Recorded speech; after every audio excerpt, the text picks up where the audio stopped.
खोडकेंना विधान परिषदेची उमेदवारी दिल्यानं राष्ट्रवादीतील अनेक पदाधिकारी नाराज। एका घरात 2 आमदारकी देऊन काय फायदा, इच्छुकांचा सवाल। सूत्रांची माहिती। कोल्हापूर पोलीस कोरटकरच्या शोधासाठी नागपूरला रवाना। कोल्हापूर सत्र न्यायालयाकडून कोरटकरचा जामीन अर्ज नामंजूर। कोरटकरला कोणत्याही क्षणी अटक होण्याची शक्यता।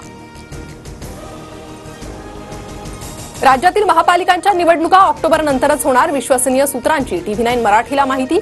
4 मे रोजी सुप्रीम कोर्टात सुनावणी। कोर्टाने जरी निकाल दिला तरी तयारीसाठी 100 दिवसांचा कालावधी लागणार। ॲडव्होकेट शेखर जोशींकडून बुलढाण्यात उद्धव ठाकरे आणि संजय राऊतांविरोधात तक्रार। सामनातील संपादकीय लेखामुळे हिंदूंच्या भावना दुखावल्याचा आरोप।